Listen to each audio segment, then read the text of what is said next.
Welcome back to Classic Radio Drama Theater, your portal to the echoes of radio's golden age. In this episode, we present 4 distinct tales of suspense, justice, and the extraordinary. We'll follow a reporter's relentless pursuit of an escaped killer with a deadly agenda. Witness how a seemingly small lie can escalate into a life or death situation.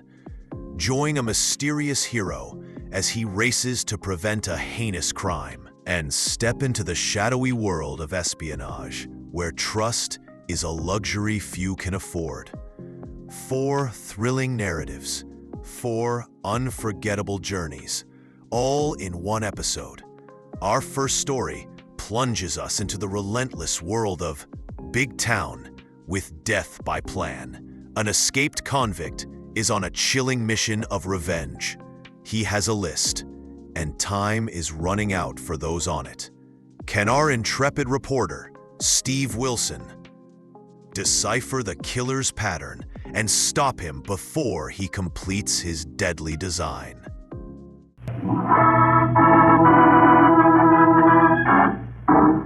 Now to Big Town and Steve Wilson's headline story of Death by Plan. Most premeditated murders are the product of warped and twisted minds.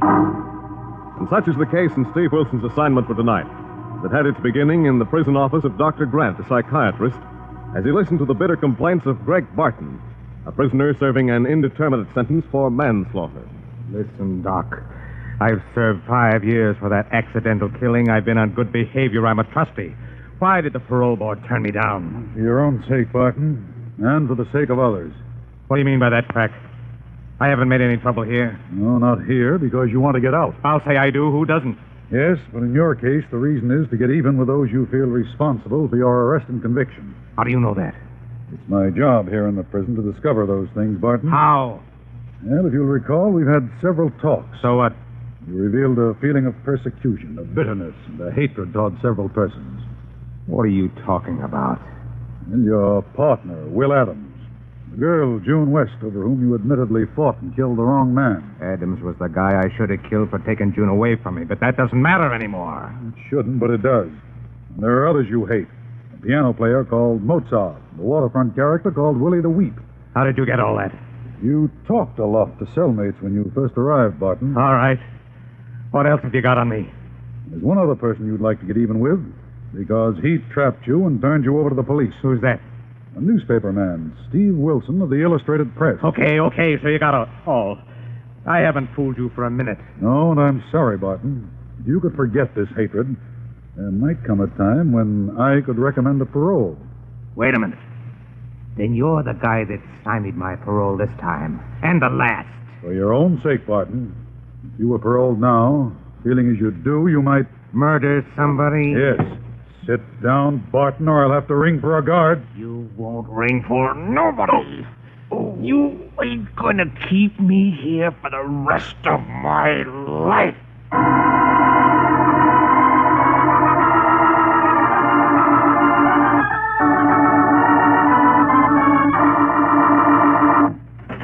Hi, Steve. Why the 4-alarm call? Come in, Lorelei, my lovely, and close the door on those infernal telephones. Trouble, boil and bubble. What's up? Remember the Greg Barton manslaughter case about 5 years ago?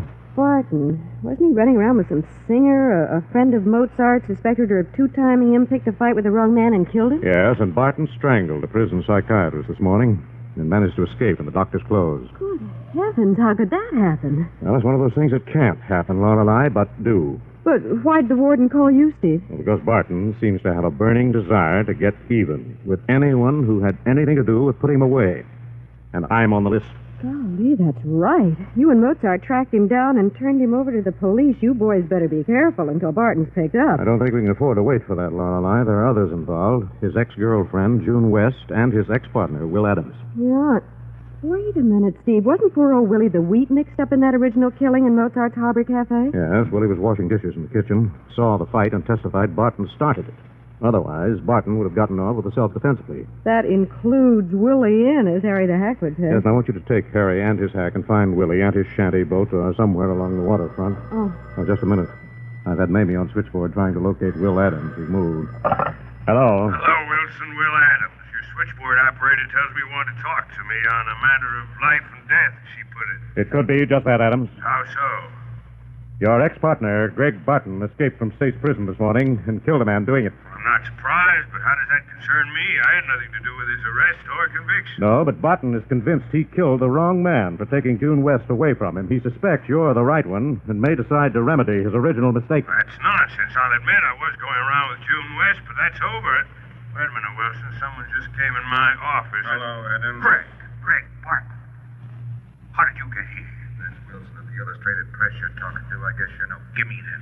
Put away that gun, Greg. I never did anything. Shut up, you double-crossing rat. I'll get to you as soon as I talk to Wilson. All I get Adams' address from Mamie. Notify the police Barton is there. Hurry. A double. Hello, Wilson, you nosy newspaper slug. Are you getting an earful over the phone? Yes, Barton. You didn't waste any time getting to Big Town. No, and I'm not going to waste any time now that I'm here. I got a lot of things to do. Well, you better take it easy, Barton, or you're liable to go back to prison on something more than a manslaughter charge. Don't try to kid me, Wilson. I heard over the radio I squeezed too hard on that windy dock's windpipe, and he's dead. So I'm in for a murder rap no matter what I do from now on. All right. But why take it out on Adams? He never did anything to put you away. Don't kid me. I heard what he said to you a minute ago. And quit worrying about this two-timing slug. Start worrying about what's going to happen to you. Greg, put that gun down and listen to me. Just a minute, Wilson. Don't interrupt me, Will. I waited a long time for this, and I want to enjoy it. And I want Wilson to get a sneak preview of what I'm going to do to him.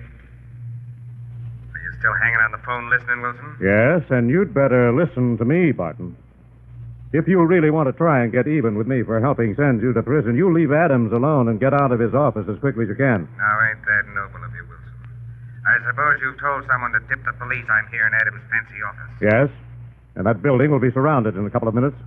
So if you want to get to me, forget Adams. But I don't want to forget Adams, because I should have killed him in the first place. Don't do it, Barton. One shot out of that gun in your hand, and you'll never get out of that place alive. I'll get out, and I'll get to you, Wilson. All right, Will. I want just one thing out of you. Where's June West? I don't know, Greg, and there wasn't anything between us, just your crazy jealousy. Where is she, you two-timing liar? Tell me or I'll blow you up hard now. Tell him, if you know Adams, tell him where she is. At the Riverview Apartments, but I swear... Never mind swearing, you slug. Just say a prayer if you got one in mind. Now, wait a minute, Barton. Don't be a complete senseless fool with that gun. Save this tall, Wilson. I've had all the fun I want out of Will Adams. I've watched him standing here sweating, turning green and white. Don't do it, Barton. You can't avenge yourself on the whole world. No, but I can get this rat and June West and her piano-thumping pal Mozart and that moochin' stumblebum Willie the Weak. And you, Wilson, you're going to be the best of the lot. And I'm going to save you for the last. And listen to how it's going to be. Greg! Greg, don't! Greg!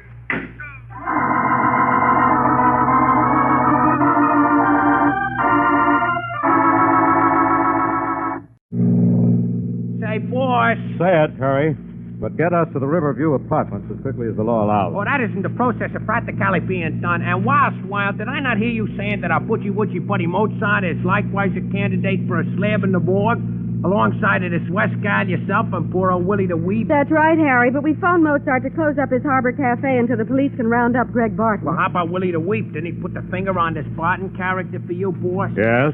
And I wish you drive down to his shanty boat and make sure he takes cover, Harry. Jack, boss. And if he is not in a shanty, I will cruise the waterfront till I spot a moocha moolah for a mocha.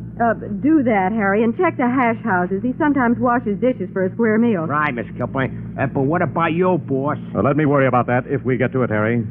Personally, I'd rather hunt a killer than have him hunting me. But Steve Barton knows June West lives in the Riverview Apartments. You heard Adams tell him just before he was killed. Barton may be hanging around the building. I don't think he's had time to get there, Lorelei, and I'd like to get her out of there before he arrives. Riverview Apartments, boss. Nice going, Harry. We'll ride up in front of the entrance. Golly, I hope Mamie was able to reach her by phone and tell her to stay in her apartment. Okay, Lorelei, my lovely. Let's go. Anything I can do afterwards if and when I find Willie? Yes, Harry. Meet me at Mozart's Harbor Cafe.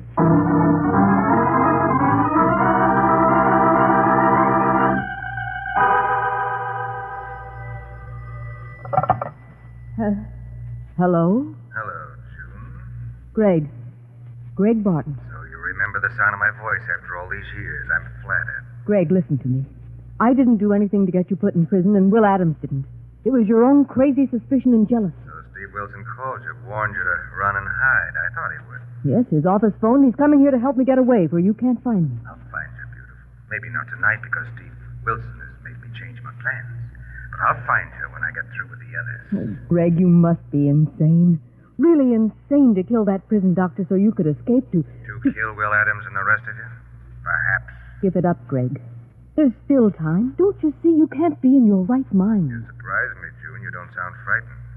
Perhaps it's just as well I have to give you a little more time to think about what's going to happen to you.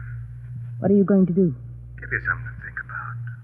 Going down to the waterfront, find an old moocher called Willie the Weep. No, Greg. No. Yes. Remember how that sobbing stumblebum ruined my self-defense plea for what happened at your pal Mozart's Harbor Cafe? Greg, don't do it. The police are hunting for you. They'll be waiting for you. They'll shoot you down like a mad dog. No. What's that? Your doorbell, June? Yes? Better answer it. Probably Wilson. Tell him I'll give his regards to Willie the Weep. No, Greg, don't hang up. Wait. No, you wait, beautiful. Wait for me. And I hope you're still beautiful. I hope you'll look lovely on a slab in the morgue. He hung up. He'll do it. He sounds so sane, but he must be out of his mind. Oh, I hope that's Mr. Wilson. Maybe he can do something to stop him. Who is it? It's Steve Wilson, Miss West. Oh, just a minute. Thank heaven. Please come in. Greg Barton just called. He hung up when you rang the bell. I thought he might. This is Miss Kilburn, one of my best crime reporters, Miss Hello. West. You better get your things, Miss West. I'm going to take you to my apartment where you'll be safe until Greg Barton is recaptured. Oh, thanks, but Greg isn't coming here. Not coming. What did he say to you, Miss West? He's going to the waterfront to look for that man called Willie the Weep. Willie. Good grief. He may get there before Harry Lorelei. Yes, he... Get on the phone, call Inspector Callahan of Homicide. He may be at Adams' office. Ask him to send a couple of men over here to guard Miss West. Tell him I'm on my way to the waterfront to look for Willie the Weep.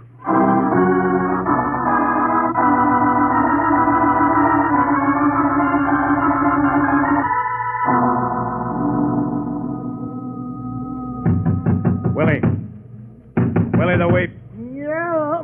Who wants what? Open your shanty door, Willie. I have a message for you. Okay, just a minute, mister.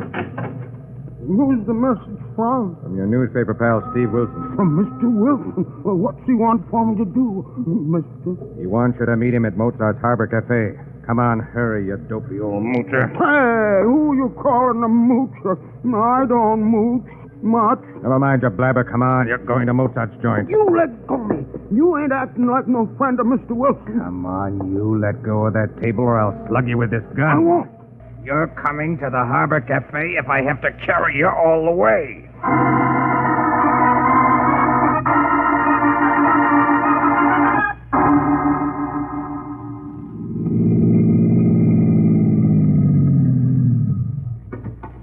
Thanks, driver. No need to wait. Keep the change. No sign of Harry's hack, but there's a light showing in Willie's shanty door. Boss, Mr. Wilson, is that you? Yes, Harry. Where's your hack? Parked out on River Street and come here quick. What's up, Harry? Any sign of Willie? He ain't here, boss, but he's been here and not long ago, and there's been trouble.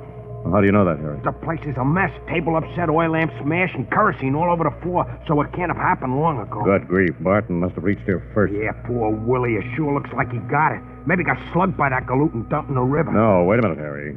That isn't the way this killer is working. He has to torment his victims, play with them, gloat over them, take his time. Holy moly. Maybe he got him out of here, took him someplace to do that. Maybe he carried him. Willie ain't very heavy. Yes, and there's no trace of blood, no smell of gunpowder. Wait a minute. Mozart's place, Harry. It's only a couple of blocks from here. And that's where Willie put the finger on this guy. And that's where he may have taken Willie to pay him off and get Mozart at one and the same time. I'll buy that, boss. It's only a hunch, but it may pay off. Harry, come on. Let's go.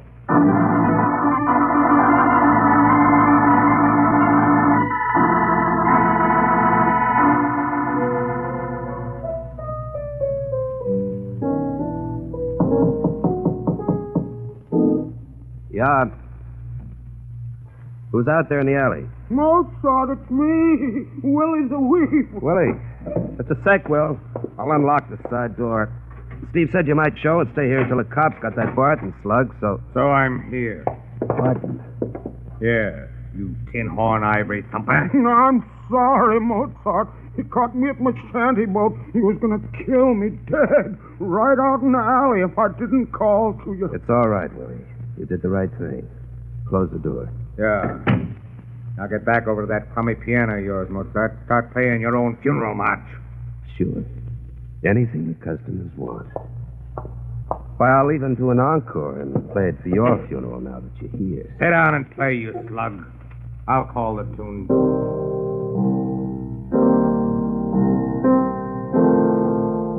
I'm sorry, Mozart. I guess I got you killed hollering like that, and you letting him in. Oh, forget it, Willie. I'd have done the same thing. So would a million other guys and gals that don't want to open that door of destiny that leads to eternity. No matter how dark and dull and dreary this life may be. How do you feel about that, Barton? I don't have to think about it. I have the gun. Keep on playing. Try something else. I hear you're good. How's this, Barton? It speaks of life and love and laughter that stands against the hate of haters and robs the bullet of its sting. Go on and shoot, you slug. No, I'm not ready. You haven't had enough time to think about what's going to happen to you. I want to see you in this moocher sweat and cringe and crawl. Then sit down, Barton.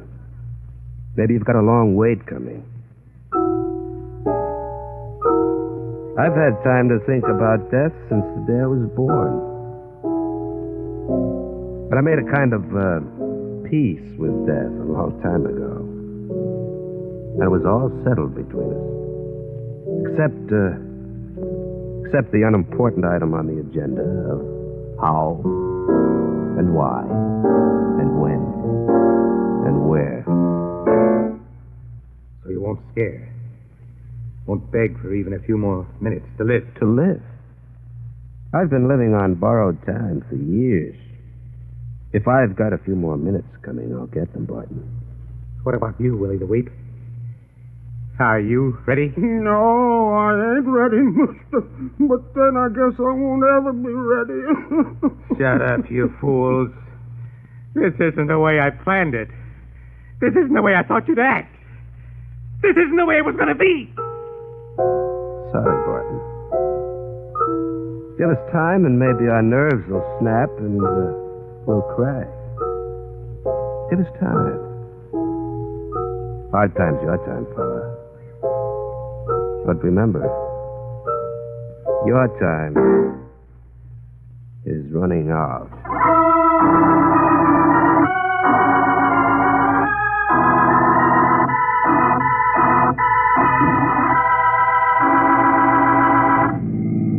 Don't drive into the alley, Harry. Stop here. Jack, boss, and let's hope we ain't too late. No sign of any disturbance. I'll try the side door to the back room. Let me come along and back you up with my trusty monkey wrench, boss. All right, Harry, but keep that wrench in your hip pocket. It's no match for this killer's gun. The same goes for your fist, boss. Maybe we'd better wait for Inspector Callahan and his homicide boys. There may not be time to wait, Harry. Come on, let's move down the alley to the side door. Right behind you, boss. Watch your step. That character may be hiding somewhere here in the alley, waiting to welcome you with a load of lead. No. Hold it a minute, Harry. I think I hear Mozart at the piano in the back room. Yeah.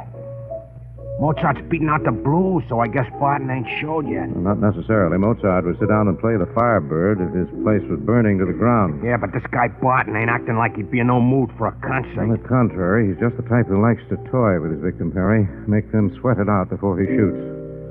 Listen. Holy moly, boss. Ain't that the funereal march Mozart's playing now? Yes, and I'm certain Barton's in there, Harry, and there's only one sure way of delaying him. Which way is that? I'm going in there and give him another victim to gloat over. No, boss, don't do it. You'd be just asking for Don't it. worry, Harry. I think I have Barton's number. I think I can handle him. Go wait for Callahan. Tell him to cover this place like a blanket in case I fail. Okay, boss, but look out Barton don't cover you with no blanket. Good luck. Thanks, Harry. Now, if this side door isn't locked. It isn't. Hello, Mozart. Come in, Wilson. Come in. Welcome. Thanks. Hi, Steve. Meet Greg Barton. We met. over the phone tonight. But I thought I'd like to renew our acquaintance face to face. Good. I was hoping you'd come, Wilson, but don't come any closer or I'll give you yours now. That would be a shame, wouldn't it, Barton? Wouldn't that rob you of the pleasure of letting me sweat it out, waiting for you to decide the appropriate time? You hadn't ought to come in here, Mr. Wilson. He hates you like poison, even more than the rest of us. I don't think so, Willie. I think there's one other person he'd hate to miss in his murder plan. Who, Wilson? The girl you think betrayed you, Barton. June West. Yes, but I'll get to her when I'm finished with the three of you. Where is she, Wilson? Where is she? At her apartment with one of my reporters. But by morning, she'll be in the protective custody of the police, Barton. If anything happens to us. Oh, yeah? Well, you give me an idea. It means you haven't tipped off the police. That makes it perfect. Get on that phone over there on the wall by Mozart's piano. What's the idea, Barton? The idea is to tell your reporter to bring June down here where she'll be safe. And one wrong word out of you, and I'll cut all three of you down. All right, Barton. But I think you're making the last mistake you'll ever make. That better be the right number, Wilson. Now come closer to the phone so you can listen in. If you don't trust me. Hello? Hello, Lorelei, Steve. Where are you, Steve? What's happened? At Mozart's, and I think you'd better bring Miss West down here. Steve, are you crazy with Barton on the loose? No. Do as you're told. That's all. Wait a minute, Wilson. That's no reporter you're talking to. That's some girl. Give me that phone. Gladly, but...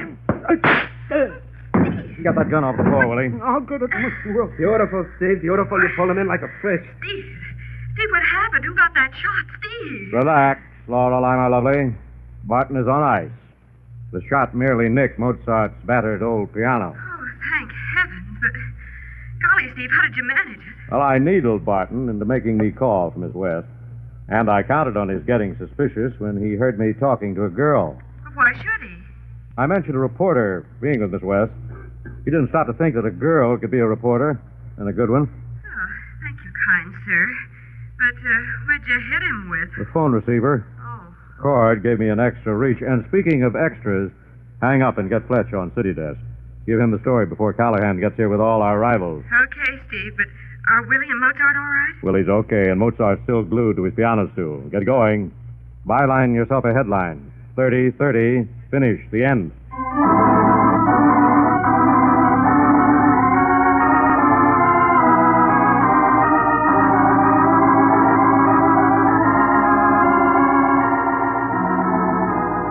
And so ended with the re-imprisonment for life of the murderous Greg Barton, another exciting newspaper assignment for Steve Wilson and Lorelei of the Big Town Illustrated Press.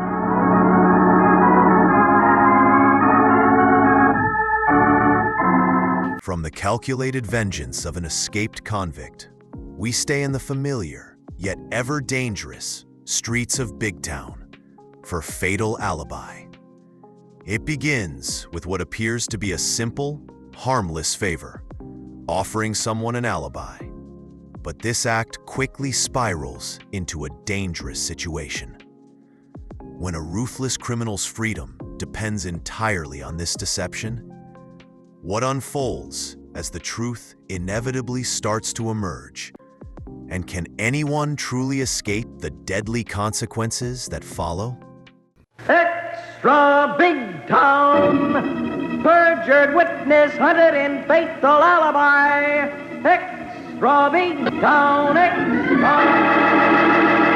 Listen, Clara, tell your brother Sam I'll slit him open if he busts my alibi.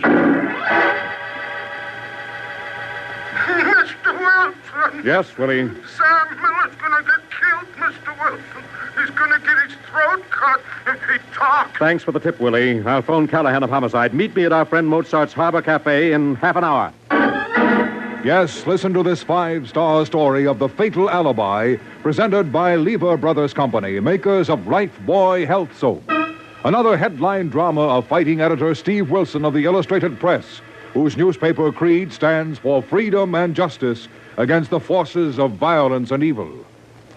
The power and the freedom of the press is a flaming sword, that it may be a faithful servant of all the people, use it justly Hold it high, guard it well. Now to Big Town and tonight's tense and timely story of a perjured witness who gave a fatal alibi. The false witness places himself in a no-man's land between crime and the law. And such is the case of Sam Miller, owner of a small diner near the waterfront of Big Town. How are you coming with those dishes, Willie? I'm almost done with this pile, Mr. Miller. Oh, doggone it. There goes my supper. Now I'll have to wash every dish in the diner to make up for what I broke. Forget it, Willie. We're all nervous and jumpy around here tonight. Pick up the pieces. Get yourself anything you want to eat. Oh, golly, thanks, Mr. Miller. You're just about the finest fella I ever washed dishes for my supper for. I'm a fool, Willie. You mean on account of alibying that Rip Rawson for the knifing of that truck driver on the docks the other night? Yes, Willie. I didn't know the driver was dead when I told the police Rip Rawson was here at the diner at the time of the knifing. Well, was he here, Mr. Miller? Forget it, Willie. Get your supper. Eat it, then beat it. Forget it. Forget it. Sam, come here. What is it, Clara? Rip Rawson's here. At the counter. What's he want? He says he wants to talk to you. Hey, Sam, come out here. What do you want? First, I want a cup of Java and a piece of apple pie. Go get it while me and your brother have a talk, Clara, baby. I wouldn't be your baby if you were the last lug on earth. Go get him the coffee and pie, sis. Okay, but I hope it chokes him. What have you been telling us, Sam? Nothing. What do you want here, Rip? Guess. You tricked me into alibying you on the murder of that truck driver. Now, what else do you want? I want to make sure you don't change your story. Tell the cops maybe I wasn't here in your dog wagon eating apple pie at 10 o'clock. I'm stuck with the story. They'd nailed me for perjury if I changed it. With my rep and record, they'd nail me to the chair if you do. Oh, don't worry. I'm worrying plenty, Sam. I'm the kind of guy that worries plenty about nervous guys changing their mind. Well, forget it. No. You're like a cat in a hot stove, Sam. You're scared. So I'm going to give you something to be really scared about. Yeah? What's that? You change your story, and I'll take this shiv and change your sister's pretty puss so's you won't know her. Savvy? Yeah. I know what to do now. Shut up. Here's your coffee and pie. Hey, wipe up the java you spilled, baby. Wipe it up yourself. Eat your pie and get out of here and leave my brother alone. Clara. Yeah, pin her ears back, Sam. I'm going to be a freewheeling customer around here from now on, so tell her to be nice. Clara, keep out of this. Hey, looks almost as good as the apple pie I had here the other night. Sam, he didn't have any apple pie here the night the truck driver was killed at 10. Shut up, Clara. How do you know? He wasn't here, baby. Because we were all out of pie when I left at 9 o'clock. Sam. Yes? You shut this babe's mouth. Shut it tight or I'll open it. From ear to ear.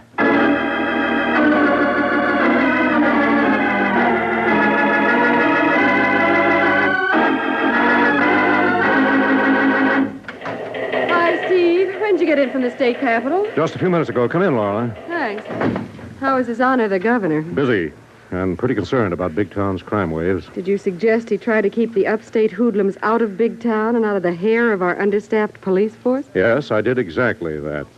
Anything new on the waterfront hijack and murder of that truck driver? No, the police had a prime suspect, but he had an alibi. As they usually have alibis ready-made for any occasion. Who's the suspect? A knife artist appropriately called Rip Rawson. Rip Rawson. Yeah.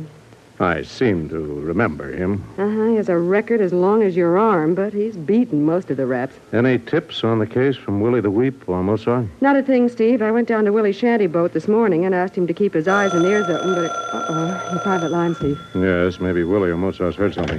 Hello, Steve Wilson, Illustrated Press. Mr. Wilson, it's me, Willie the Weep. Oh, hello, Willie. Miss Kilburn was just telling me you're scouting around on that hijack killing. Get anything? Yeah, Mr. Wilson. I got a notion Sam Miller, the guy that alibied Rip Rawson, is going to get himself killed. Sam Miller, the owner of the diner where Rawson claimed he was eating at the time of the killings? Yeah, Mr. Wilson. Only I know for a fact he wasn't. How do you know that, Willie? Because I was washing dishes for my supper at Sam's just a while ago, and Rip Rawson come in. What happened, Willie? I heard that rat Rawson tell Sam's sister, that sometimes waits on the customers, that he wanted some coffee and pie, just like he had at the time of the killing the other night. Yes, go on, Willie, but take it easy. Now give me the facts. Well, Sam's sister Clara got mad. She said Rip couldn't have had any kind of pie at 10 that night. Why not? Because the diner was all out of all kinds of pie when she left at 9 o'clock. Are you sure the girl said that? Absolutely, positively, Mr. Wilson. Then what happened, Willie? What did Rawson say to that? He told Sam to shut his sister's mouth or he'd slit it open from ear to ear. What did Sam Miller do? He told Miss Clara to keep quiet and wound out after Rawson, like he was scared, sick to death. Good grief. He went after Rawson alone? Yeah, he took a gun out of his cash drawer and went out, and I followed him. Did he catch up with Rawson, Willie? No, Mr. Wilson. That rat was nowhere in sight. So I followed Miller till he went into Mozart's Harbor Cafe. Mozart's Harbor Cafe. Is he still there? Yeah, Mozart's got him in the back room. Where are you, Willie? Phoning from a cigar store down the street. Hang up, Willie. Follow Miller if he leaves the Harbor Cafe before I get there. I sure will, Mr. Wilson. What are you going to do? I'm going to try and keep Sam Miller and his sister out of the river or the morgue. What's up, Steve? Get your hat, Lorelei. I want you to go to Sam Miller's diner and stay with his sister, Clara. While you're doing what? I'm going to Mozart's Harbor Cafe and persuade Sam Miller to go to the police and exchange that fatal alibi for a new lease on his sister's life.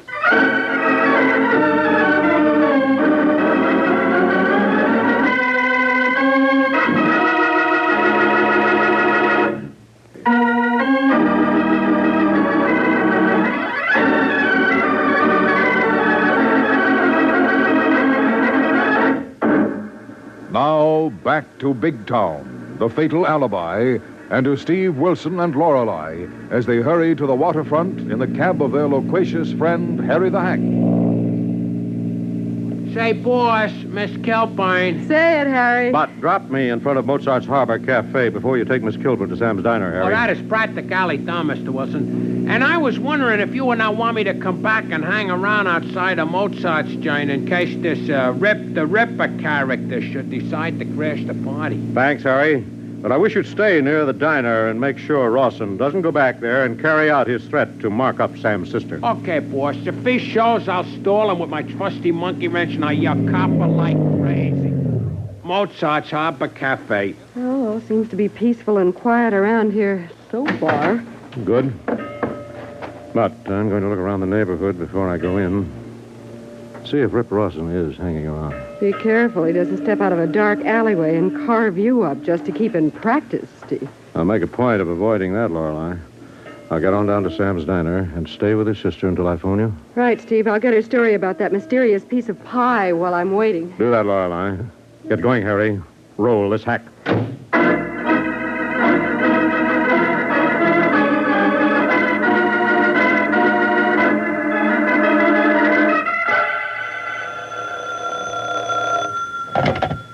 Hello? Sam's Diner? Hiya, Clara, baby.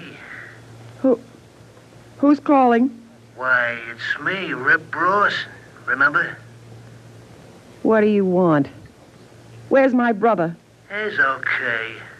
So far. So where is he? He's over at the Harbor Cafe, drowning his jitters in straight slugs of juniper juice and listening to that musical bum Mozart beat out the blues in the back room. Good. I was afraid he'd gone after you for threatening me. Yeah.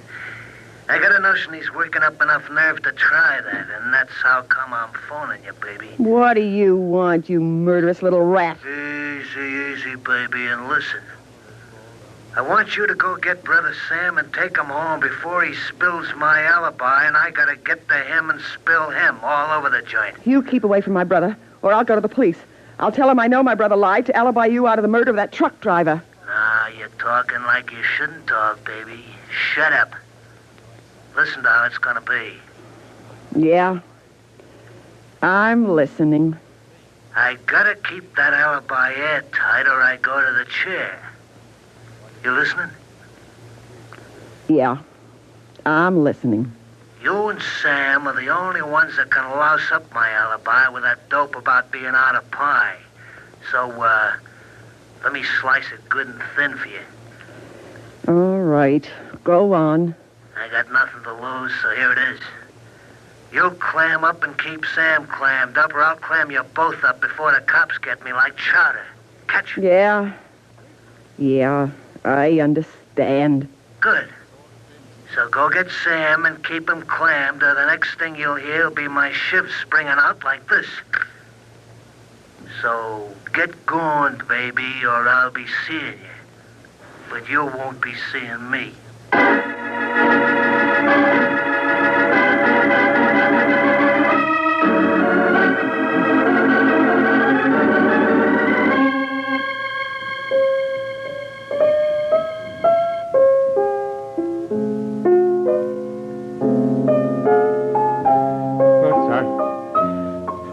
Listen, Mozart.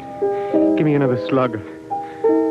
I got troubles. My nerves are all shot, and I got something I gotta do. Sorry.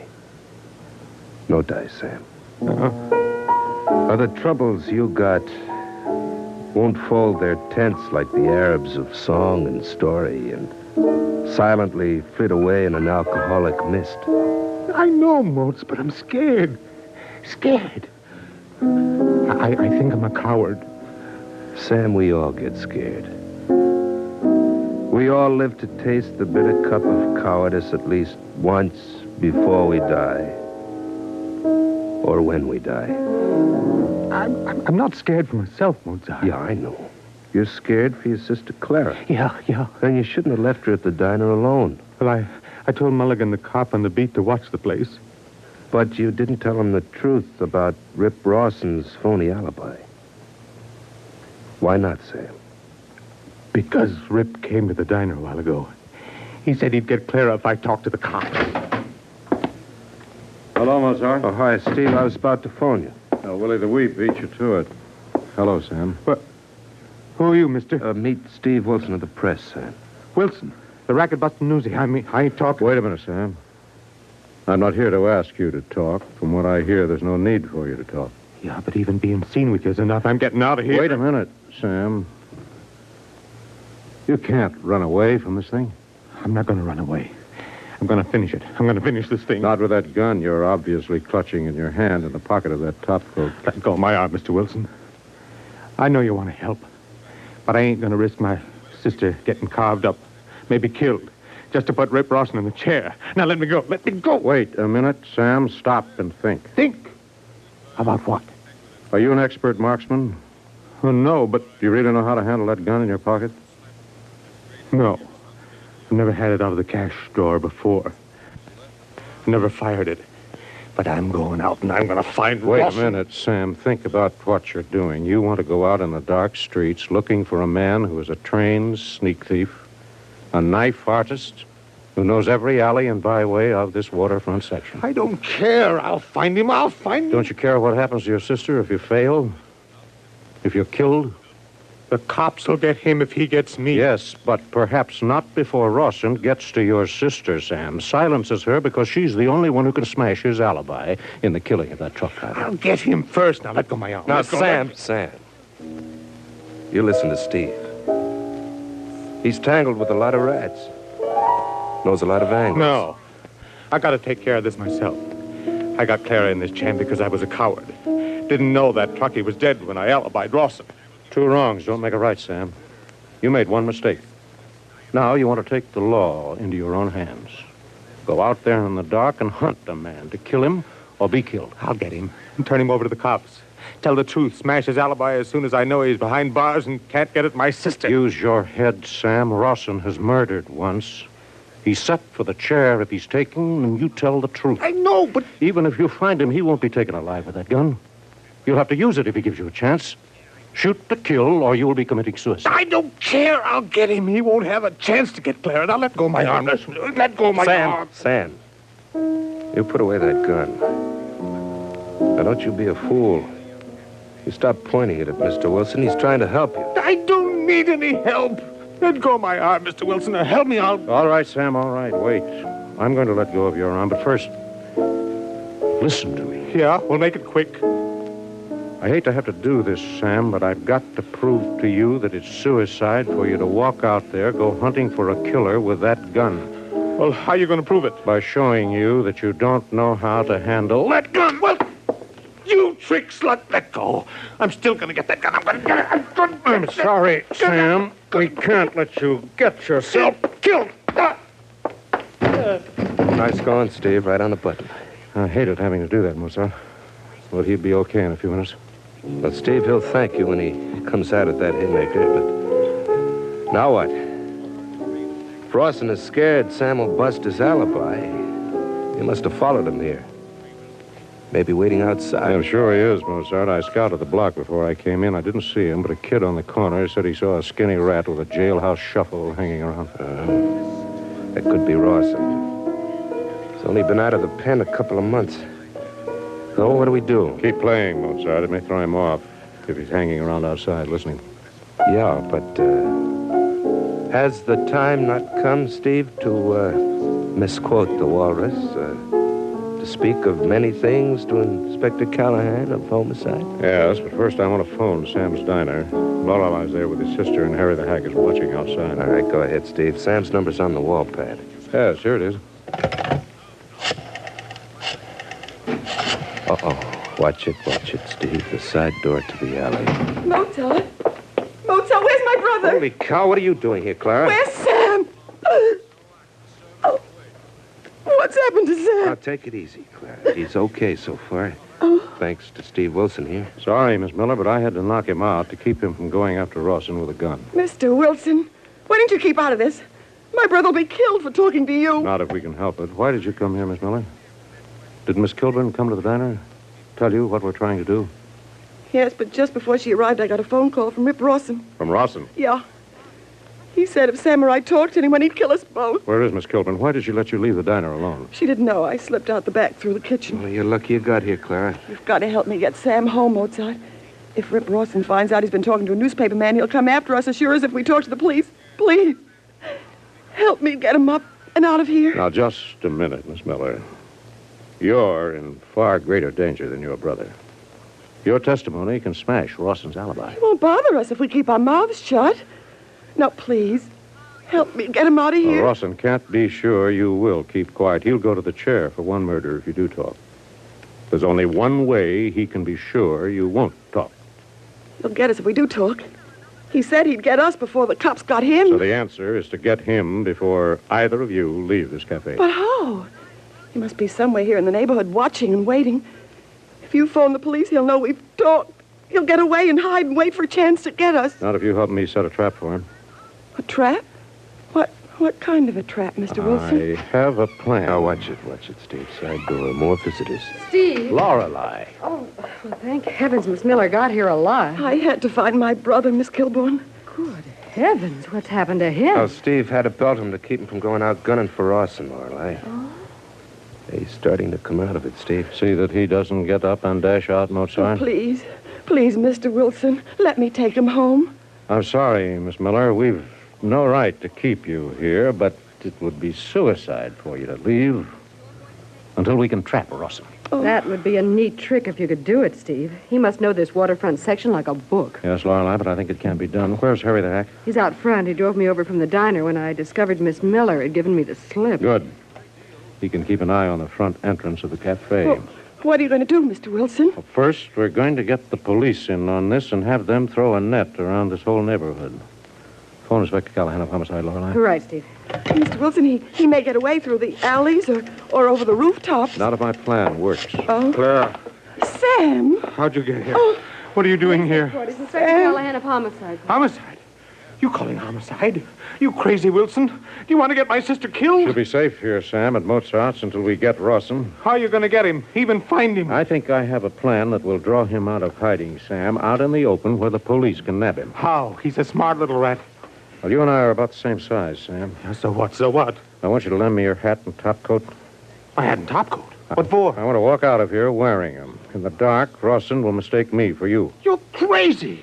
You'll get his knife in your bag same as that truck driver. Well, let me worry about that, Sam. I think I know how to handle knife slingers. Get me an empty bottle, Mozart. Now, wait a minute, Steve. At least take Sam's gun. Well, I have a better plan than that. Rawson won't be suspicious if he sees me stagger out of here with a bottle in my hand. It'll be another reason for thinking I'm Sam going home drunk. No. Let me try it. This is between me and Rawson. No, Sam, you'd be no match for him in the shape you're in.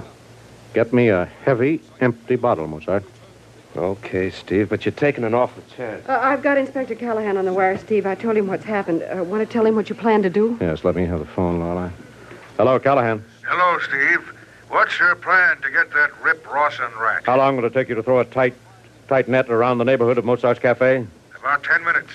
Where is he holed up? I don't know, but if you'll pull into the alley alongside of the cafe in exactly 10 minutes from now, I think you can have him there. Now, hold on, Steve. You're a lucky guy, but there's only so much luck in anybody's horseshoe. I'll bear that in mind, Callahan. Be here in exactly 10 minutes, and I won't need luck. Here's your bottle, Steve. An empty bottle, but a lucky brand. Just in case your own luck runs out.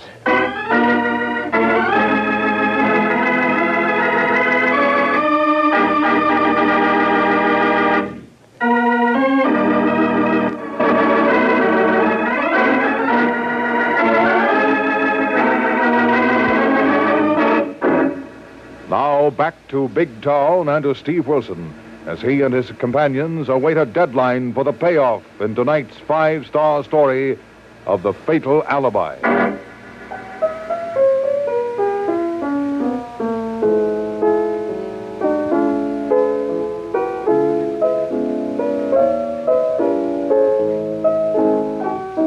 Time's running out, Steve. It's exactly 7 minutes since you asked Callahan of Homicide to pull into the alley in 10. Yes, Mozart, that leaves me 3 minutes to walk out that side door into the alley and hope Rip Rawson will mistake me for Sam Miller and come out of hiding. Ready to put a knife in your back, Steve. Don't forget that. I won't. And don't think he won't try, Mr. Wilson. I'm sure he will, Sam. Now give me your hat and top coat. All right, here you are. But I wish you'd let me go. Give me my gun, and I'll cover him and hold him till your inspector friend gets here. No, Sam, as I tried to tell you, Rawson is prime for the chair for killing that truck driver. He's tricky, Sam. And if he shows at all, he wouldn't give you a chance to use that gun. Then the same goes for you. No, Sam. I'm going to try to use a little applied psychology. Now, hand me that lucky bottle, Mozart. Here you are, Steve. Are you sure you don't want me to come along? No, thanks, Mozart. Rawson won't show unless he thinks I'm Sam, intoxicated, and alone. Now, Rawson, you just come to the side door with me, will you? Open it and shove me out. Call me Sam and tell me to go home and sleep it off. Okay, Steve. I'll make it a real bounce. Let's go. Watch yourself, Steve, and good luck. Thanks. All right, Sam, you've had enough. Now get out. Take your bottle with you and beat it. Go home. Hey. Go on, go home. I'll fix Moats for this. A fine thing throwing a man out when he's got troubles. All kind of troubles. That's what I got. I'll say you have. Hold everything, Sam. Oh, you. Yeah, me, Rip. And I hear you got a gun you was thinking of gunning me with if you could liquor yourself up enough nerve. Yeah. So hold still while I get that heat out of your pocket or I'll open you up where you'll spill out all over the alley. Hold still. Drop that bottle. Drop it, you slug. With pleasure. Never mind the knife, Rip. You'll never find it in the dark. Now, you hold still. Hurry.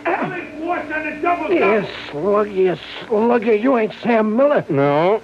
And your murderous scheme to silence Sam and his sister is all washed up. How you doing, Bush? You got him? Got him, Harry. You hold him while I see if he's sporting any more knives. Yeah, hold still or I'll massage your noggin with this trusty monkey wrench. Steve, what happened? What happened? We've got him. Phone Fletcher on city desk, Lorelei. Byline yourself a beat on one fatal alibi.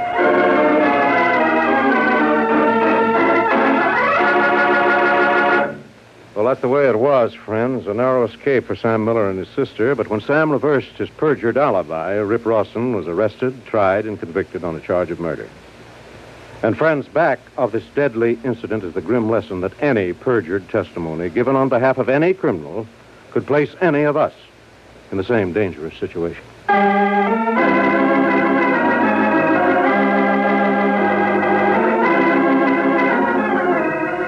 In tonight's dramatization, all names, times, and places are fictional. Big Town features Edward Pauly as Steve Wilson, Fran Collin as Lorelei Kilburn, and was written and produced by Jerry McGill.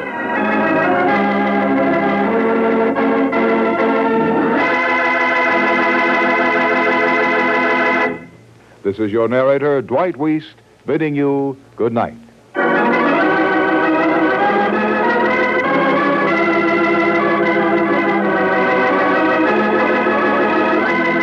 Now, we leave the gritty realism of investigative journalism for a touch of the extraordinary.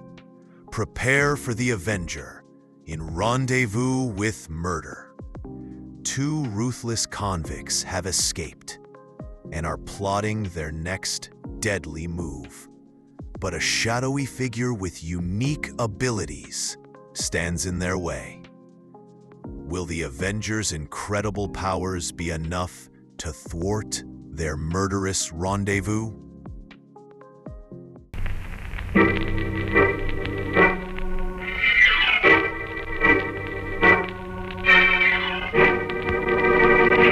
The Avenger. The road to crime ends in a trap that justice sets. Crime does not pay.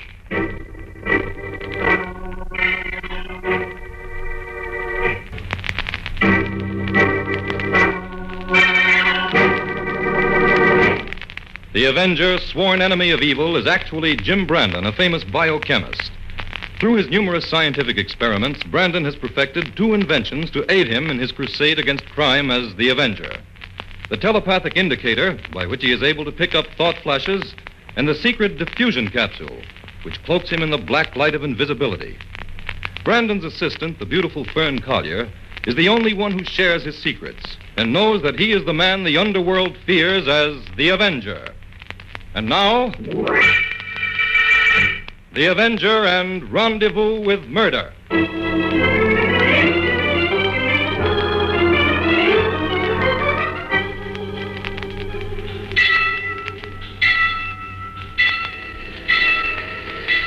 There's a train coming, Bates.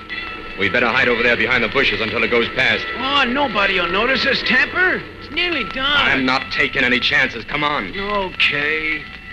There. Now, we're out of sight here. Yeah, well, who's going to see us out here on this lonely road, I'd like to know. The brakeman or the engineer, maybe. How many years do you have to spend in the pen before you learn not to take any chances on witnesses? Oh, lay off that Tapper, will you? We're out now, ain't we? Yeah, but I'm not forgetting them 5 years, Bates.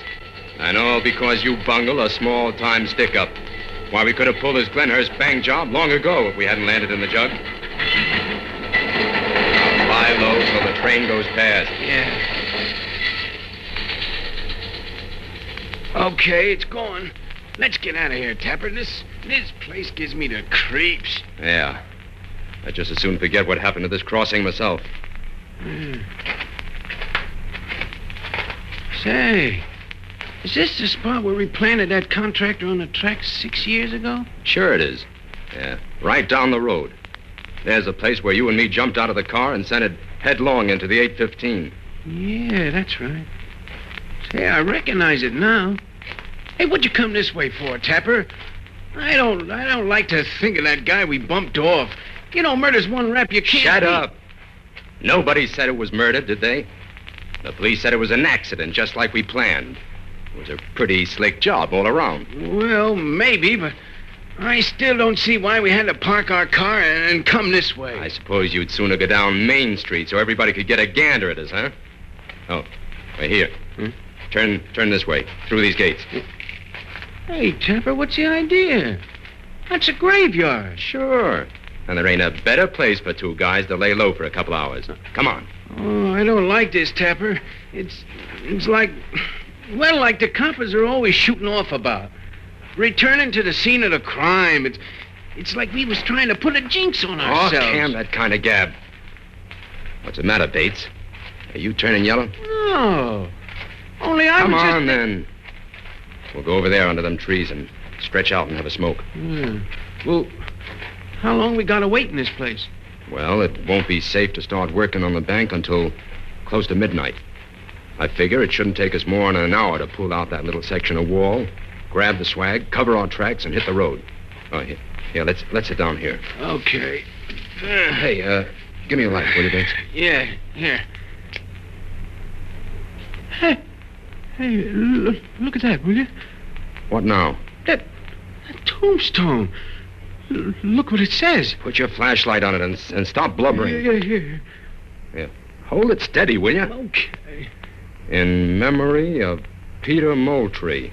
It's that contractor guy we bumped off. That was his name, Moultrie. Peter Moultrie. Yeah, that's him, all right. Well, I'm getting out of here. Stay where you are, Bates. This guy Moultrie's been dead and buried for almost 6 years. He can't hurt us. Yeah, but Tapper, I tell you, this place is a jinx. Let's pull out, huh? You nuts. Sit down. We've got some plans to make. Yeah, but this job's got the finger on it, Tapper. I can feel it. Shut up and listen to me. There's a couple of $100,000 just waiting for us down there in the Glenhurst Bank. All we gotta do is go in and take it. I know, Now, but here's the blueprint of the bank I snitched when we was helping build the place. Yeah, hold the light a little lower. All right. Okay. Now, here's the section of the back wall we rigged. Plenty of room to crawl through. Yeah, but what if somebody hears us knocking the wall out? Not a chance. We fixed that section so it's as weak as putty. Now, this muffled hammer will loosen the bricks. Well, are you sure about the alarm, Tapper? Sure. Hey, remember how we looped the wires? Uh-huh. That'll keep the alarm dead within the limits I've marked here. Now, how about the vault? You got all that dope straight, Bates? Yeah, I can open that all right. Now, we gotta be careful about fingerprints. Don't forget, we've got to wreck it now, and they'll nab us pronto if we leave any calling cards. I got all that, Tapper. Okay. Now, after we put the dough in the car, we go back and patch up that hole in the wall. That's the part I don't like. I don't see why you want to do that, Tapper. Because that'll give us a whole extra day to get away. That's why. Now, this is Saturday night. If nobody notices anything wrong with the wall, the stick-up won't be discovered until Monday morning. Yeah. I guess you're right at that. Now, let's grab a couple hours rest. We'll need it when we start driving. Here? Sure. This is the best place in the world to sleep. Sweet dreams, pal.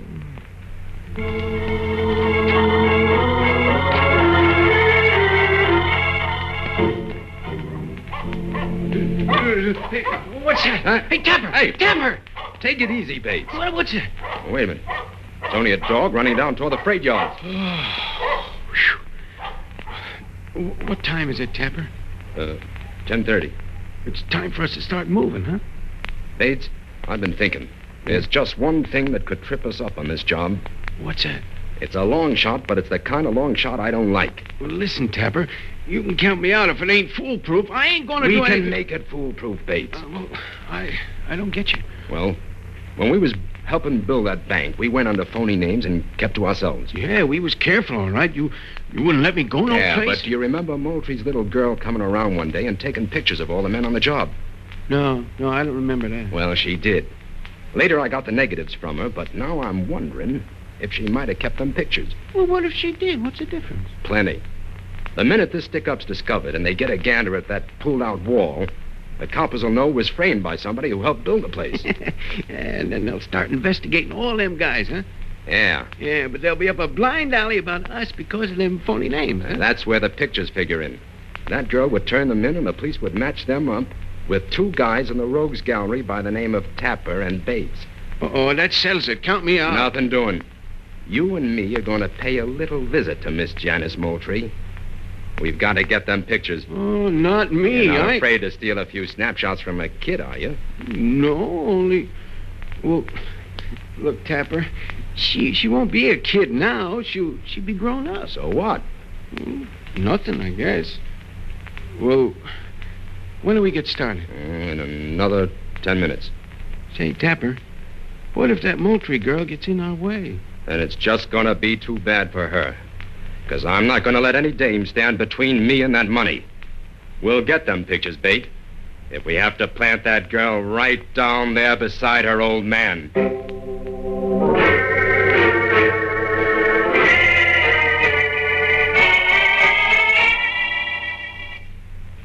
Jim, it was sweet of you to drive all the way down here to Glenhurst to take Janice and me to the charity rally. Pure selfishness on my part, Fern. I miss you when you go away for weekends. Oh, that's nice.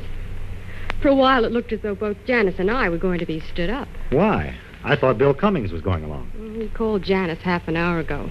He has to work. Oh. Something about drawing up a will for a sick client. Oh, that's too bad. I was looking forward to seeing Bill again. Well, maybe after the rally. No, I can't. Inspector White's going to call me at my hotel at 11:30.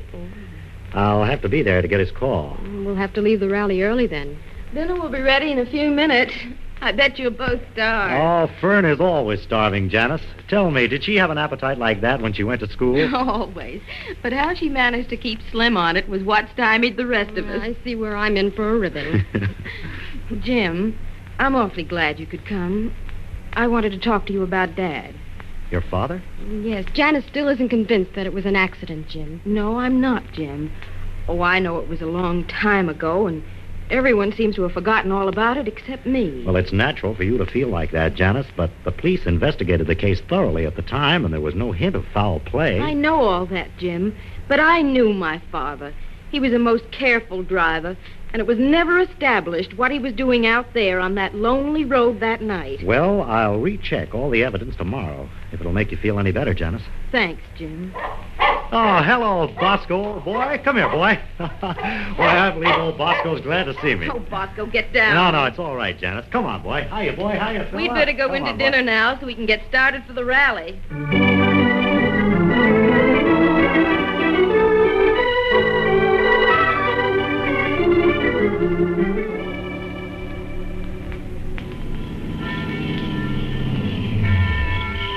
Don't bother getting out of the car, Jim. You'd better drive straight to the hotel to get the inspector's call. Yeah, it's 11 o'clock now. After your call comes, Jim, why don't you pick up Bill at his office and both of you come back for a snack? Yes, do. Oh, that'll be fine. Now, let's see. Bill's office is on the second floor of the bank building, isn't it? That's right. We'll expect you in about an hour then. Yeah, maybe less. So long. Bye, Jim.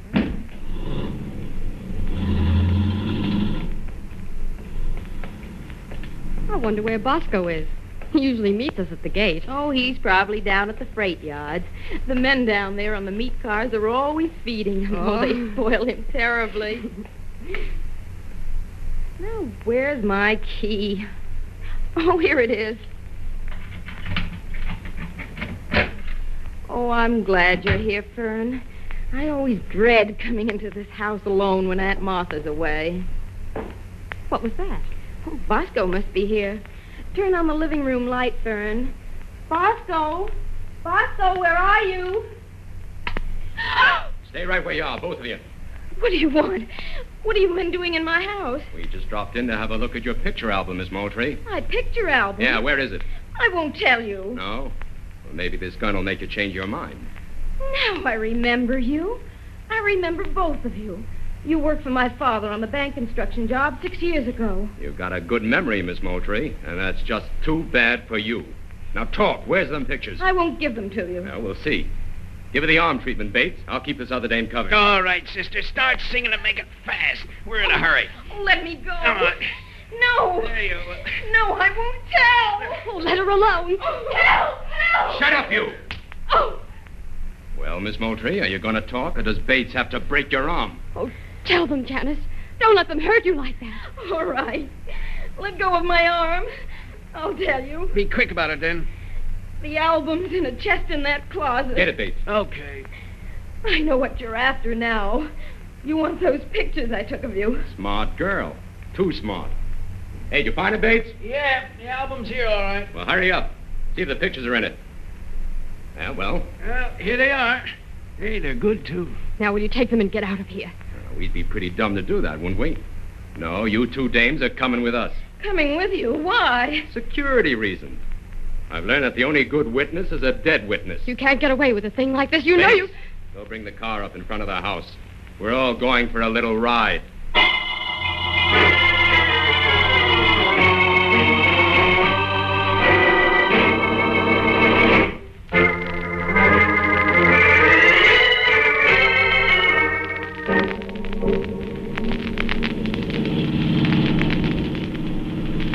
Why, this is the freight yard. Why have you brought us here? We're going to let you off easy. We're sending you two dames off on a little trip. What are you talking about? You'll see. Pull up here, Tapper. Get out and open up one of them refrigerator cars, Bates. Sure. No. No, please, you're Come not going on, this is the end of the line. Get out. Fern, what can we do? Nothing. Get out, I said.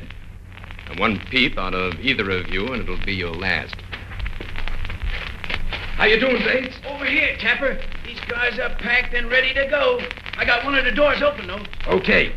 Throw the dames in. Okay, come on, Please, sister. not Get this. in there. I'd rather be Throw her inside, Bates. Yeah, right, Tapper. Now the other one. Come on, No. Bill. Come on, lift you up. Get in there. There we Now are. close the door and fix the lock. Wait, okay. Yeah. That's that. Come on, Bates.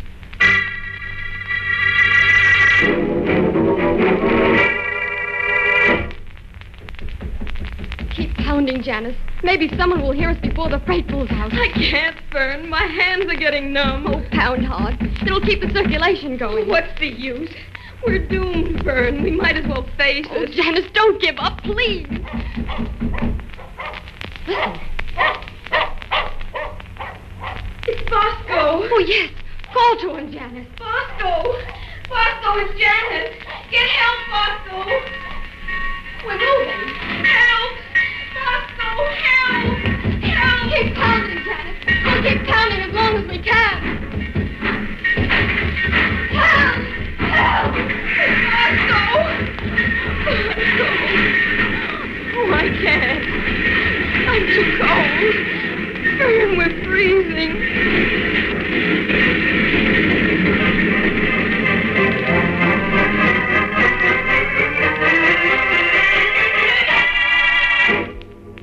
Room 205.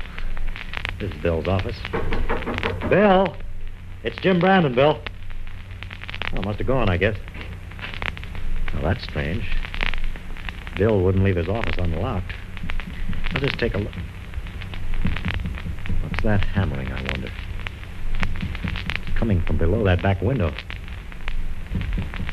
Ah, something very interesting going on down there.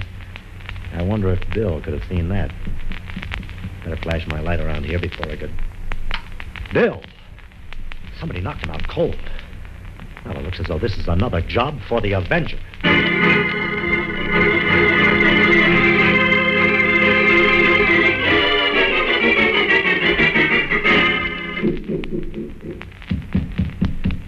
Hold it a minute, Bates. Huh? What's up? There's a copper pounding his beat on the other side of the street. Yeah, that flatfoot better keep moving if he knows what's good for him. Shut up. Is he gone? Yeah. He's just turning the corner now. Okay. We can get back to work. Right. I'm finished at this end. How about you, Bates? Well, just a little more. Okay. Did you check the wires, Tapper? Yeah. Just like we left them 6 years ago. Okay, I'm ready. Good. Crawl in. The vault's right inside on the left. Yeah, I know. Come on. Yeah. Let me see. Oh, boy, what a setup. This plan was foolproof. There's the vault, Bates. Get busy. Hey, give me some light here, will you? Huh? Yep. Gotta hand it to you, Tapper. This was a pretty sweet idea you dreamed up 6 years ago. Now you're willing to admit it was worth bumping off Moultrie for, huh? It sure was. You know, that door is as good as ours right now. What was that? I heard a funny noise. Yeah, So did I, but there can't be anybody in here. Can't there, Tapper? Who's there? It's the Avenger, Tapper. I'm here to settle an old score for Peter Moultrie. Somebody framed us, Tapper. Let's blow. No. He's one against the two of us. We can take care of him. Grab that crowbar, Bates. I'll flash the light around. We'll find him. There's nobody here, Tapper. He's gone. No, I'm still here, Bates, but you can't see me. The voice came from that corner. Start swinging, Bates. Hey, somebody hit Keep swinging, you fool. We've got him cornered. Well, I think I hit something, Tapper. Hey, give me the light. There. I don't see nothing. Well, that's mighty funny. I hit somebody, but there's nobody here. You're nuts. He got away, that's what. Yeah. Come on, Bates. We gotta take it on the lam. The cops will be here in a minute. They won't get far. As soon as I set off this burglar alarm, I'll start after them.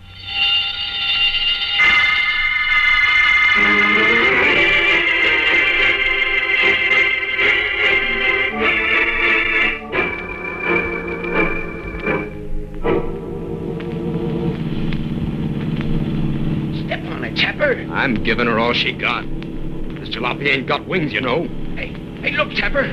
There's a car following us. Yeah? Hey, you're right. Hey, it must be that Avenger guy. I told you didn't get him. I did. I hit him, but then he disappeared, I know. He scrammed, that's what he did. Hey, he's gaining on us. Give him a dose of lead, Bates. It's him or us now. Well, I'll try to hit his tires. Did you get him? No, he's still coming. He's turned his headlights off. Try again. Hey, we're going too fast, Tapper. I can't get a beat on him. Hey, there's the railroad crossing up ahead, and the freight's coming. Yeah, if we can beat that freight to the crossing, we can lose this guy. It'll be close, but it's our only chance. Sit tight.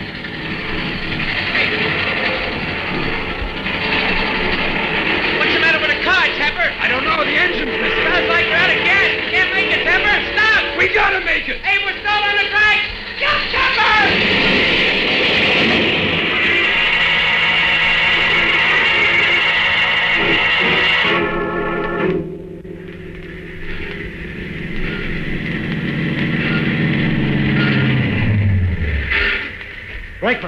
Brakeman, over here. Bring your light.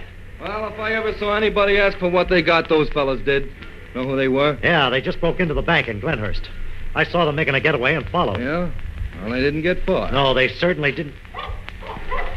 Say, that's Bosco. Come here, Bosco. He must Come have here, followed boy. the freight all the way from the yard. Down, Bosco, down. What's the matter, boy? What is it? Oh, he's after scraps from that refrigerator car. I don't think so. I'm going to have a look. What is it, Bosco? What's the matter, boy? What are you trying to tell me? Somebody's in there. What's up? Somebody's inside that car, Brakeman. I heard a pounding on the door. I don't hear anything. Open up that car. I tell you, there's someone in there. Listen, Bud, there can't be anybody in there. That's a sealed car. Sealed? Take a look at that door. That railroad seal's been broken. Yeah, you're right. Okay, mister, I'll open her up. There. Well, I'll be. It's Fern and Janice. Give me a hand, Brakeman. Sure. Jim? There. It's all right, Fern. You're safe now. Here, quick. Help me get them out of here. They're almost frozen.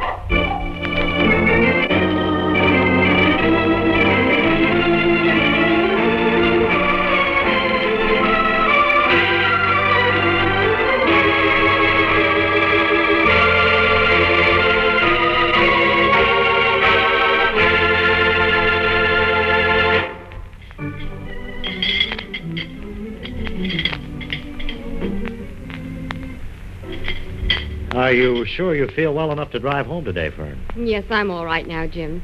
Of course, I don't feel in the mood for any winter sports yet. Have another hot drink, Fern. Thank you, Janice. There's just one more thing I'm not quite clear on, Jim. And what's that, Janice? Why did those criminals try to get rid of Bill? I think Bill can get you straight on that. What happened, Bill? Well, I was hard at work in my office when I heard a strange hammering sound below the back window. I looked out and saw two men down below. But when I called down to find out what was going on, they just disappeared around the side of the building. I decided to go down and investigate. But before I had time to get out of the office, the two men came in. One of them turned off the light and covered me with a flashlight. And the other one must have worked his way around behind me and hit me over the head. I see. Then when Jim came to call for you, he discovered what was going on. That's right. As soon as I saw what Tapper and Bates were up to, I went down and drained the gasoline out of their car and then followed them into the bank. I wanted to get a line on them, so I listened to them talking for a while before I did anything. What did you find out, Jim? Well, they were boasting about how they'd planned the robbery 6 years ago. Evidently, Janice's father discovered what they were doing, so they killed him and made it look like an accident. But if you were in the bank with them, Jim, how did they make a getaway in their car?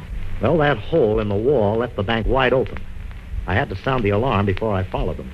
Anyway, I knew they couldn't get far with a gas tank that was practically empty. It really seems as though those two men had a rendezvous with justice at that crossing, doesn't it? Yes, it was another so-called perfect crime that backfired. Well, now you just try to put it out of your mind now, Janice. Okay, Bill.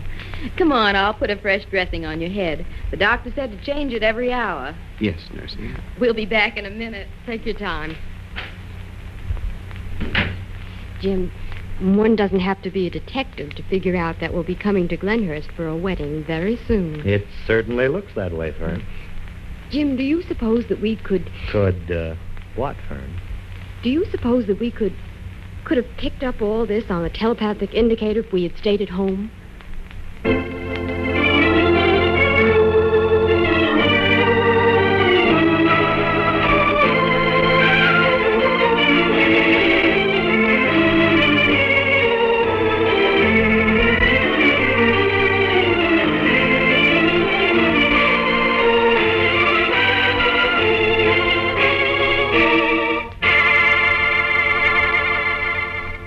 All characters, names, places, and plots used in the Avenger program are fictitious.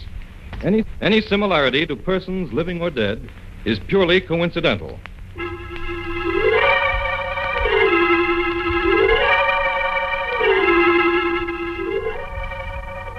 This is a thought, a thought, a thought. Remember, listen for another adventure of... The Avenger.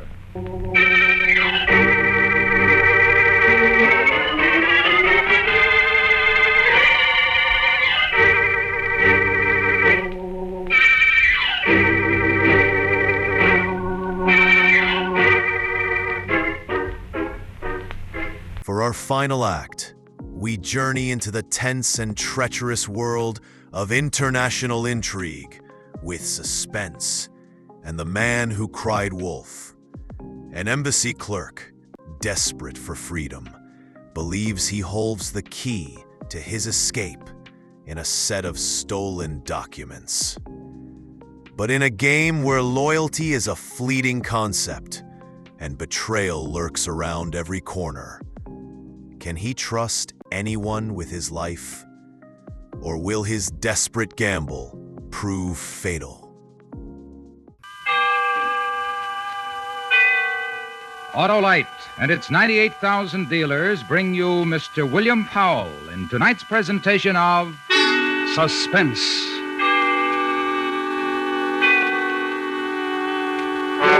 Tonight, Autolite presents a story based on fact, the dramatic report of a man's desperate race for freedom, with names and places changed in order to protect the lives of 3 people. The story is called The Man Who Cried Wolf. Our star, Mr. William Powell.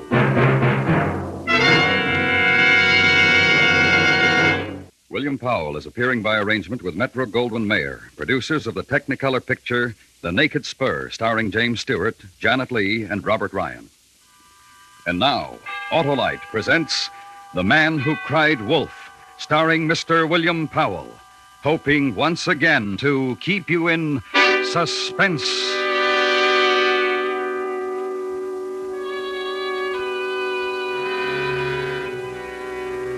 If you knew who I am, if one day you would pass me on the street and stop and point your finger at me and say, "This story happened to you," then I would be a dead man.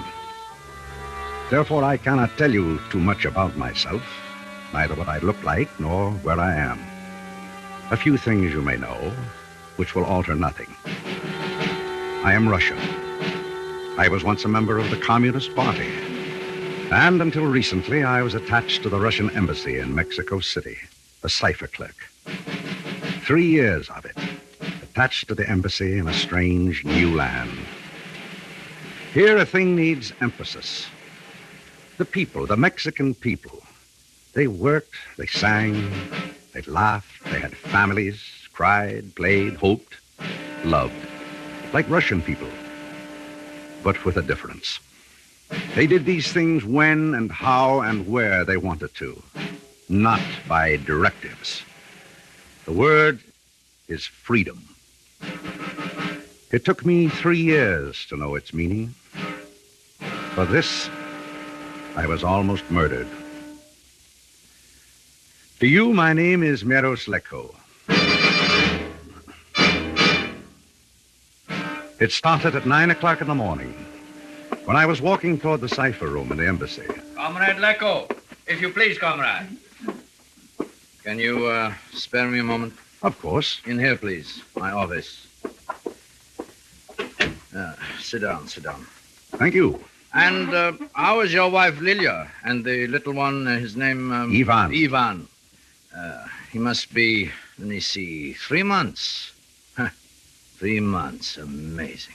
I believe Ivan recognizes me, Comrade Zapatin. I have heard of other children his age who travel in airplanes. Bottles and equipment to make formula. These things are provided. I don't... Of course you do. Travel in airplanes. Ivan will do it. Therefore you, therefore your wife. I have been recalled? I have suggested it to the ambassador. The ambassador to Moscow. Approved. Moscow to the ambassador, etc. But why? Because I suggested it to the ambassador. I see. Of course you do. However, you should know this. I have written a letter which will precede you by diplomatic pouch. As your superior, my impressions of you. The gist of it you must know. No, I don't. You will be missed here in Mexico. I've told them that. Thank you. By many friends, Mexicans, Americans whom you have met through your Mexican friends. Then I am being recalled as a poor security risk? Exactly. Now, your key to the cipher room. Comrade... The key. Oh, yes. I have it here. To detach it will... Zapotin speaking. Yes, comrade. Oh, yes, one moment. Comrade Lecco, if you please wait for me in the corridor. Of course. Yes, comrade. Yes, ambassador. I have told him.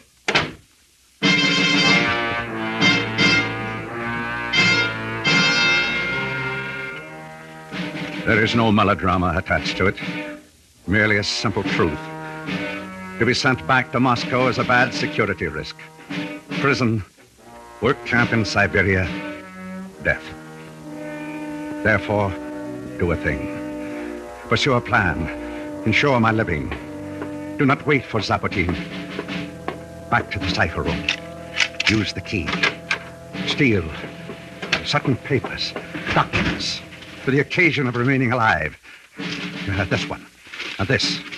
Secret documents to buy my own security. Papers dog-eared for the purpose. Stay alive. And these. This. Comrade Lecco. And put them into my coat pocket. Inside. Comrade. A moment, comrade. Open. I told you to wait. But I had duties here in the cipher room, You comrade. are relieved of them. I told you this. No. Merely that I'm returning to Moscow. Tomorrow. Yes. The key, comrade. Of course. Here. You will go immediately to your house. You will inform your wife. You will pack. You will get your child ready. And you will be delivered to Moscow. Under escort, comrade. Now, good day.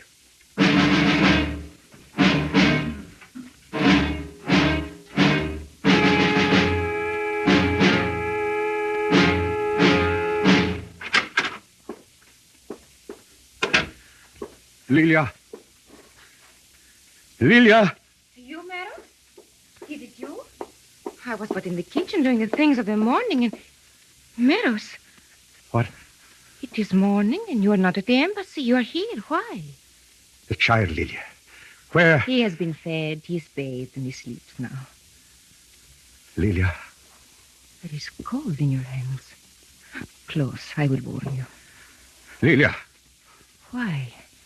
Say to me why you are of illness. Yes, that's it. An old illness. Then we will call a doctor. We will... No, Lilia. But this chill in you that I cannot warm. Fear. Fear of death. To run in streets blazing with sun and still to be cold. What cure for that, Lilia? Death. To begin tomorrow. For you. For me. And for the child. I don't know what there will be for the child. Your lips spoke death. I'm being recalled, Lilia. Why? Why? You have worked hard for them. And I have talked to people here. And I've sat in sunlight and laughed with them. And somewhere in darkness it was observed and reported. There is until tomorrow. And there is time for flight. I will make ready the child. No. If we run, they will find a quicker way to kill us. I have a plan, Lilia. For a year now I've had this plan. And it will keep you from death?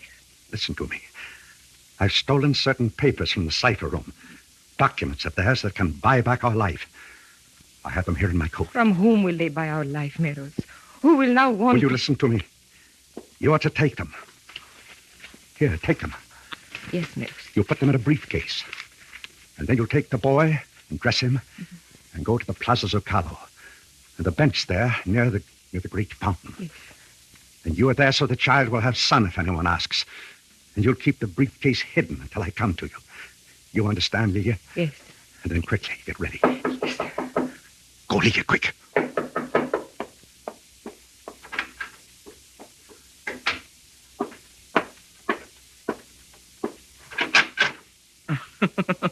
Oh, Senor Cardozo's. You give me surprise, Senor Lecco. It was not you I expected to see this hour. But I'm glad to see you. Please come in. The day has of beauty, and in the streets there is fiesta. And I thought to me, the Senora Lecco would care for fiesta, she and the pequeño.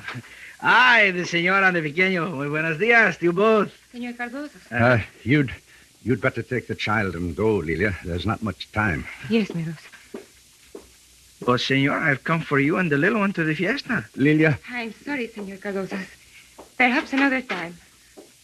Come to us soon, Meadows. Another time, Senor, when I will not disturb. I, too, will go. No, wait. Yes? 3 years we've known each other now. Neighbors. You've done kindnesses for us. Are you also my friend, Cardozo? But this is a question of ridiculous. That I am your friend? I, who have held the pequeño Ivan in my hands? Who have babysit for him? Who have... Listen to me. Just listen. I've come across certain documents. They prove a conspiracy exists between members of your government and mine. These papers can buy back my life. I have only until tomorrow to sell. Oh, I have read of such grotesque things. Where do I buy back my life, Cardozo? And Lia's and Ivan's? You were a lawyer and a Mexican. Where do I trade? It is to ponder. A moment. Now, if I were not a poor lawyer, if I were an editor, perhaps, of a great newspaper, and there was a week's headlines to be had for so little price. Oh, pardon, how frightful I am. I did not mean that. Editor. Newspaper. Yes, of course. Oh, mil gracias, Cardozo. 10,000 thanks for our lives.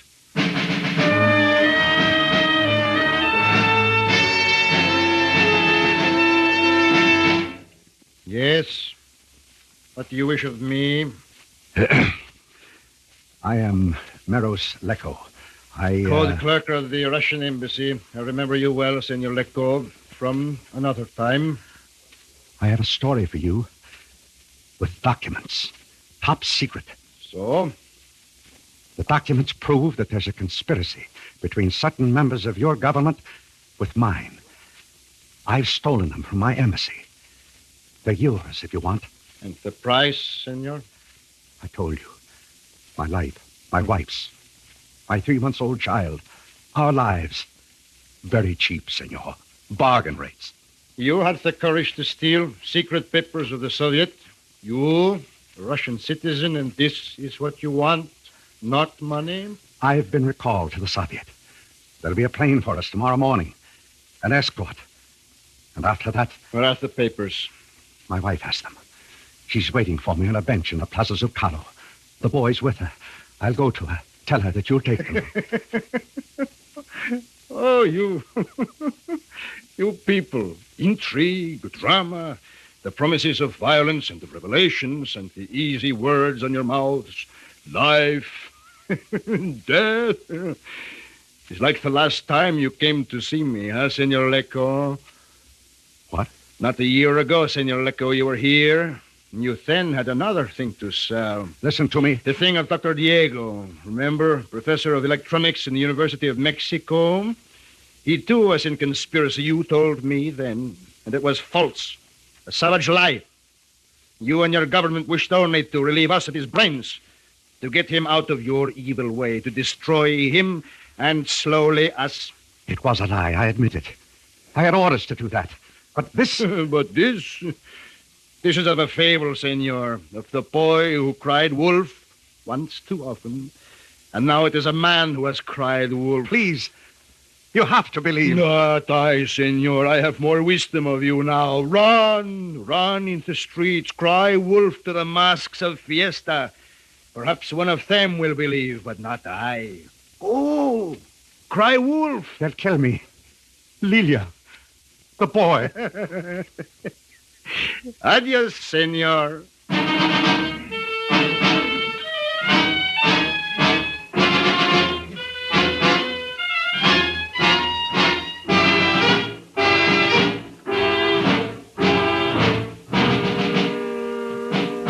Autolite is bringing you Mr. William Powell in The Man Who Cried Wolf. Tonight's presentation in radio's outstanding theater of thrills, Suspense.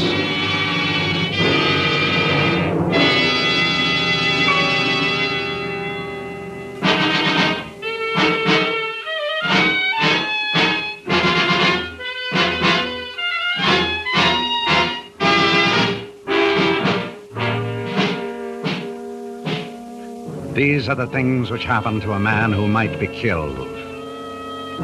Walk a street. Glance backward. Stop. That man in back of you, why did he stop too? So turn a corner, and there's a place, a building, a place you've been looking for. The Department of Justice. And go into it. Find a man, a small man, a neat and dapper and meticulous and methodical and shattering man. Lecco. Meros Lecco. The name I know. I am sure of it. Pardon me. Please, senor. See? I have documents. Forgive me. You have a story, but no documents. You say your wife has documents, but you do not. Pardon me. Lecco. Lecco, huh? Meros Lecco. I see. Meros Lecco. The Department of Justice has a dossier on you. I was sure of it. In March 1952, you reported that a certain Dr. Diego of the university, erroneously reported, I must say. It was a lie, then. I was under orders to report. And today, no lies, senor? What I have been telling you is the truth. My life is in danger. And you wish protection? Yes. For me, for my wife, for my child. Senor. Yes? You are a Russian national of the embassy. Has your embassy been informed of this thing that is about to happen to your life? Don't you understand? Those are the people who want to kill me. I understand only that once you endeavor to involve my government in an unpleasantness with your lies. However, the Russian embassy, please.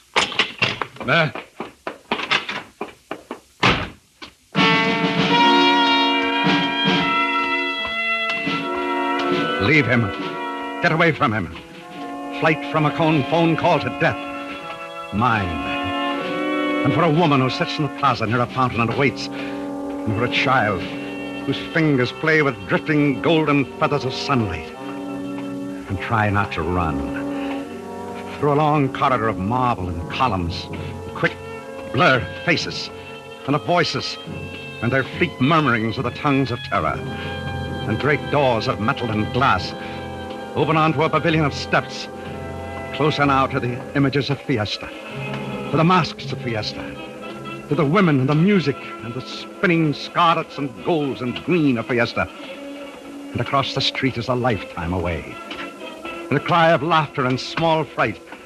You made a child, a young boy, sprawl against confettied pavement and take the precious time to help him to his feet and say you're sorry. And a few steps to another building, to a shuttered door and beat on it. Because there's help there and refuge in Senor Cardoza's, the office of Senor Cardoza's. Cardoza's! Cardoza's! Senor Lecco. Let me in. Venga usted, amigo. Come in.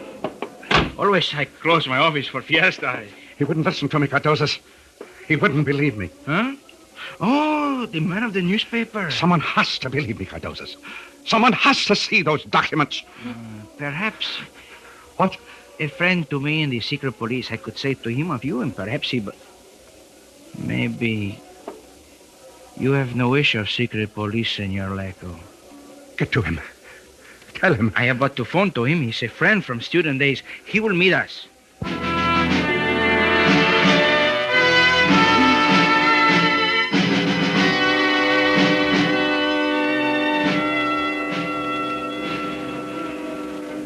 To your health, Meros. Drink, amigo. Where is your friend? He will meet us here in good time. Drink. Meros. Yes? Are you not worried about your wife, about the pequeño? They will be all right. Yes, I'm sure of it. That man who came through the door. Pepe, aquí. Siéntate, Pepe. Amigo Pepe, amigo Meros. Buenos dias. How do you do? You are in trouble, senor? Yes. What trouble? Pepe, may I call you that? Si? I have stolen some documents from the Russian embassy. Where are they, senor? My wife has them. And where is your wife? She's waiting for me. When you hear my story, if you believe me... No one believes him, Pepe. The story, senor. Tomorrow, I'm to be sent back to Russia. I've stolen documents to prevent this. That is the part that is difficult for authorities to understand, Pepe. My friend Meros talks of documents and has no documents. See, this I notice. To give them to my wife and separate from her is part of a plan. By this time, surely the theft of the documents has been discovered. By this time, the embassy looks for me. If they catch me, they cannot harm me. See, the blackmail of the documents. Do you believe my story? Senor, I wish to tell you something. Do you believe me? To us of the police, the names of all members of your embassy is known. Yours. I will not conceal from you the fact that I know of the tricks you played with us last year. The matter of a professor at the university. It's the truth. What I tell you is the truth. Believe him, Pepe. Why should I believe you, senor? Because it is the truth. See, I saw his wife, Lilia, leave. I will take you to her. I do not wish to be made a fool of. I will give you the papers. Believe him, Pepe. I have a car outside. We will go to your wife.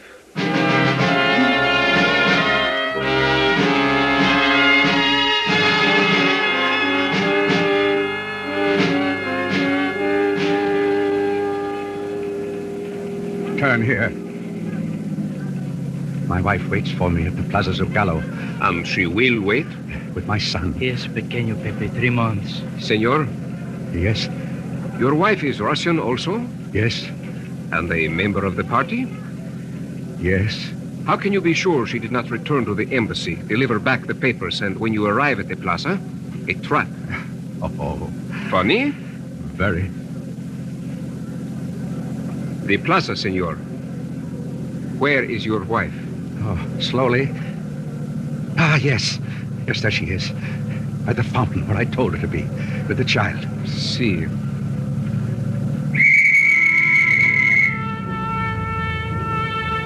Do not look at me so, Cardosas.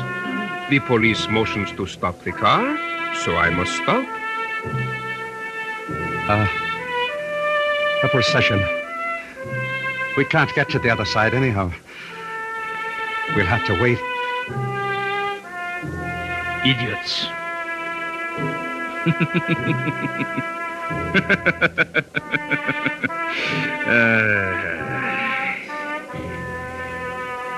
A parade.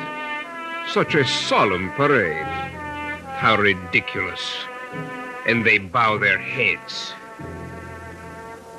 You're communists. Both of you. Spies. You tricked me. Hey, you won't get away. I'll show you. Hold him. These people. People, listen to me. You are fools. Listen. You are being exploited by your ignorance. Meadows, they'll kill all of us. Meadows! Exploited. Lied to. Look to us. We will give you the world. Our empty promises to keep you poor.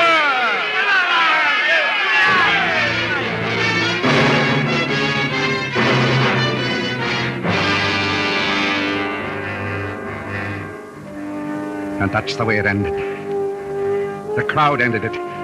The crowd I enraged with lies. The old lies. Communist lies. The lies I had once lived. They enveloped us. They turned over the car. And the last thing I saw, Cardoza's and Pepe, communists who tricked me. The terror on their faces. The last thing I saw.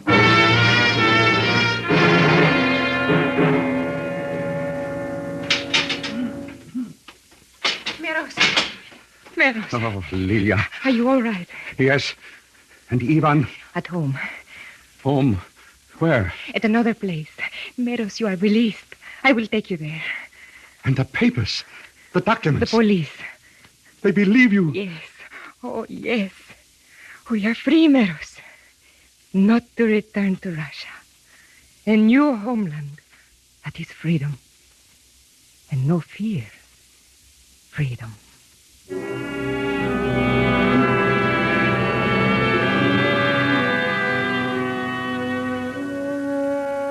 Where we are now, we are not known. And it is freedom where we are. And there are hopes, and there is love. And I am alive. But if one day you would pass me on the street and stop and point your finger at me and say, "This story happened to you," then I would be a dead man.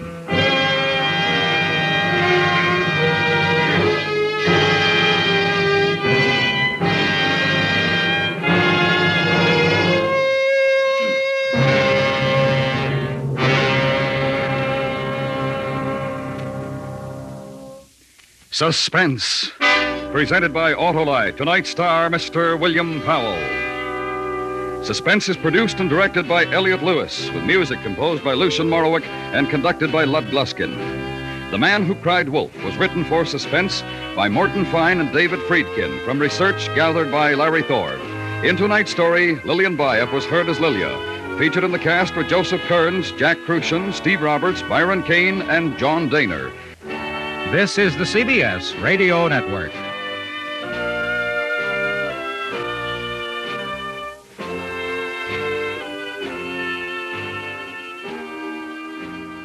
From the grim pursuit of justice to a desperate fight for survival, this episode of classic radio drama theater has taken us through a whirlwind of suspense and intrigue.